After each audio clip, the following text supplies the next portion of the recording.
You know what happens every time someone explains a generation online? You watch the video or read the thread, and somewhere in the middle of the description, you feel the same thing you always feel. That's not quite me. The millennials are the avocado toast generation, the ones who graduated into a recession and found the promise of their education had already expired. That's not you. You were 10, maybe 14 in 2008. You watched it reshape the people slightly older than you, but it didn't land on you directly. Not then. Gen Z are the digital natives, the TikTok generation, the ones who never knew a world without a smartphone in their hand. That's not you either. You remember before. You have one.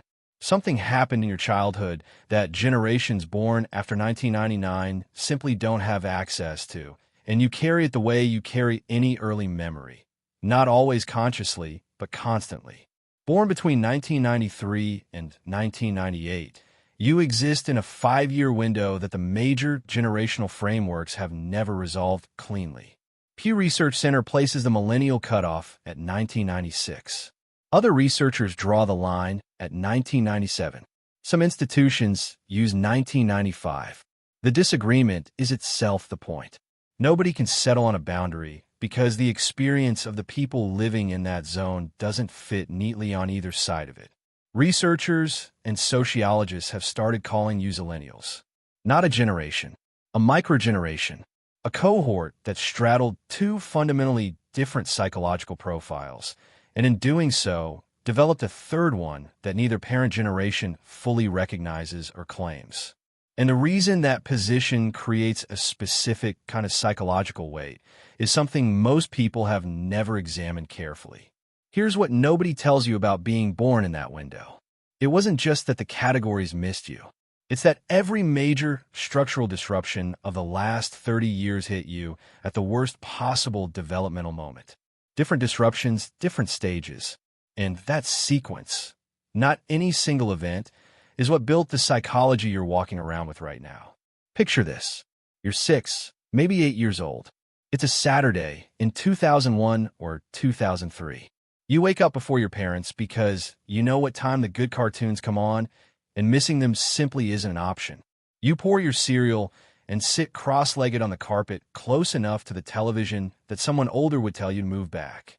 There is nothing waiting for you on a screen, because the screen you'll eventually carry everywhere doesn't exist yet. The afternoon is yours. The whole neighborhood is a world your imagination can make into anything it needs. You go outside not because anyone told you to, but because outside is where things happen. You know every crack in the sidewalk on your street. You know which neighbors are home by which cars are in the driveway. Nobody tracked where you were. The afternoon happened, and then it was over, and it lived only in your memory and in the mud on your shoes. This is the first layer of your psychology. It connects you to millennials above you, the experience of an analog formation, a self that developed without witnesses, without metrics, without the constant low-level pressure of an audience assessing you in real time. You have a reference for what it felt like to be unreachable. That reference, that before, is something no generation born after 1999 or 2000 can fully access. They can learn about it. They cannot remember it. But your adolescence didn't look like the millennials at all. Not even close. The first iPhone launched in 2007. You were 9 to 14 years old. Facebook opened to all users in 2006. Instagram arrived in 2010, when you were between 12 and 17, the exact years when identity is most unstable and social belonging is at its neurological peak. Snapchat launched in 2011. TikTok reached Western markets around 2017 and 2018, when you were 19 to 25. The implication of that timeline is something researchers are only now beginning to document carefully. You didn't grow up with social media the way Gen Z did, as infrastructure, as the medium through which identity is constructed from early childhood. But you also didn't build a fully formed self before social media arrived, the way older millennials did. You built your identity in the presence of an audience that appeared halfway through. And you built it with tools that were being designed in real time, with no generation ahead of you that had survived the same experience and could tell you how to navigate it. Gene Twenge, a psychologist at San Diego State University who has studied generational mental health trends for decades, documented a sharp deterioration in youth psychological well-being that correlates with the point when smartphones and social media became the primary environment for adolescent social life. The adolescent brain, developmentally, is at its most sensitive to social rejection and social comparison precisely during the years you were moving through those platforms for the first time. You were a teenager in conditions that had no historical precedent, processed by a brain built to be most vulnerable to exactly those conditions. Here's the part that's harder to look at directly. The millennials above you graduated into 2008. That economic collapse became their defining story, the explanation for why the life they'd been promised never arrived. Research published in the Journal of Political Economy by economist Hannah Schwant until Von Wachter tracked workers who entered the labor market during the Great Recession and found that the earnings deficit they carried persisted for more than a decade, even after the broader economy recovered. An entire cohort's financial trajectory was bent by one crisis at one moment. You were 10 to 15 in 2008. Old enough to watch it reshape the adults around you. Young enough to think the story would be different by the time you arrived. It wasn't different. In 2020, COVID hit. You were 22 to 27. Developmental psychologist Jeffrey Arnett at Clark University has spent years studying what he calls emerging adulthood, the phase between the early and mid-20s when individuals consolidate their occupational identity, build the first structures of financial independence, and form the adult relationships that define the decades that follow. These are the years when the foundations get laid, when patterns that will carry you forward get set. The pandemic didn't interrupt your childhood. It interrupted your emerging adulthood. Entry-level positions vanished or shifted remote before you had built the in-person networks and mentorship relationships that accelerate early careers. Housing markets accelerated to prices that priced out young adults in most major cities. Student debt from degrees completed partly or entirely through a screen. And then, when the economy began to normalize, the form of the workforce had transformed in ways that older colleagues navigated with decades of institutional knowledge you hadn't had time to build. The American Psychological Association Stress in America reports have, in the years since 2020, consistently found adults in their 20s and early 30s reporting the highest average baseline stress of any age group measured. Not situational stress, not stress tied to a specific event. Ongoing, ambient stress that lives in the background regardless of circumstance. You are not anxious because you are fragile.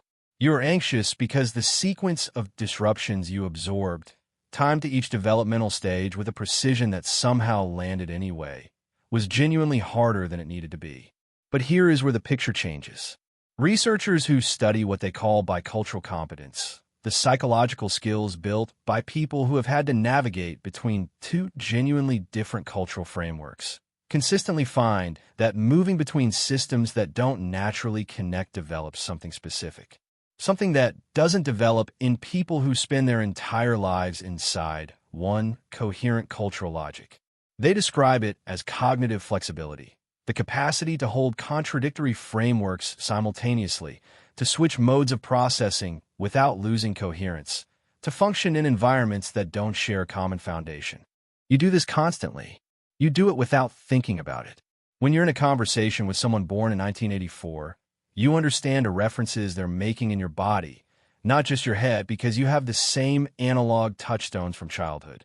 When you're in a conversation with someone born in 2001, you move through the digital fluency they live in because you adopted that fluency as a teenager during the exact years it was being constructed. You translate between them not because you studied both cultures, but because you lived in the seam between them. At work, you bridge generations in ways that feel invisible because neither side notices you're doing it. That invisibility is not a sign that the skill doesn't exist. It's a sign that it's become so integrated into how you move through the world that it no longer feels like a skill. It just feels like you. Here's what Zillennials have that neither adjacent generation possesses in quite the same way. You remember what it felt like to be bored. Not understimulated, genuinely, comfortably bored. The kind that turns into something because there is nothing else available to turn into anything.